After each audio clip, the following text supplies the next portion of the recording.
The video that I watched was the elementary school physical classroom, and it was a teacher that is teaching Korean students, and what he's going over is word pronunciation and letter pronunciation, and going over the what is the beginning part of the word, what is the middle part of the word, and what is the end part of the word. So, um, how he created a positive classroom climate, I thought he did that really well by um, always keeping them involved. Like when he would see that one of the students was not maybe paying attention as much, he would call on them and get them back involved so they would get then put their eyes on them. And then also he reinforced some rules during the game, like he said, "What do we do when we're not going?" And they all said, "Be quiet." They already knew those rules, so it's obvious that he had those norms already practiced throughout the year and in place, which is awesome.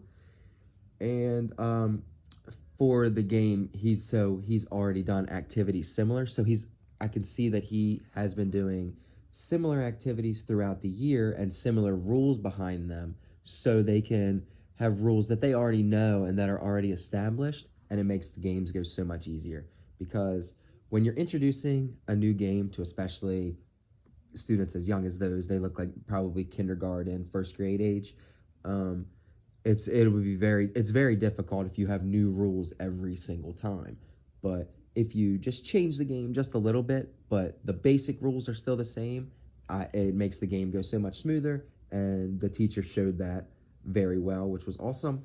And another way that had a positive classroom climate was the classroom was covered in posters and signs on the wall that are topics of what they either have talked about already or are going to talk about in the future. And that's always useful for the students. They always have something to look at and something to help them remember the topics that they're going over during the year. And then, if I was the teacher, how would I reinforce the norms, procedures, and expectations? So, I would do it very, very similar to what he is doing. Like, how he asks them the question and for them to tell it back, so they already knew. So when I'm giving instructions, I would say, "What are we supposed to be doing right now?" And I like to say, "Put our bubbles in." Being quiet is the same. So, but if they have their bubbles in, then that means they are being quiet.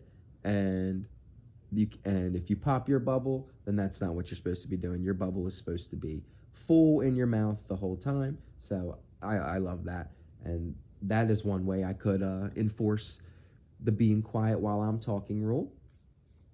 And another norm we could use would be during games. I could use a I like to use a ladder. So I have a 1 through 5, and I'll say during this game we can be at a 2. But if I see that we're getting to a 3, 4, or 5, then we're going to pause and we're going to go over the expectations again. And these my students already know, because we practice throughout the year, what a 1 looks like, what a 2 looks like, compared to what a 5 looks like. Like if we are playing dodgeball, then yeah, it can be at a 4 or a 5.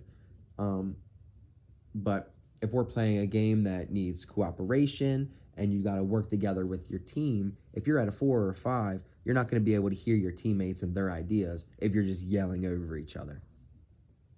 So I believe that a ladder is a good way for me and could be a good way for other teachers to enforce the being quiet while I'm talking expectation, and also having the appropriate noise level during activities or games.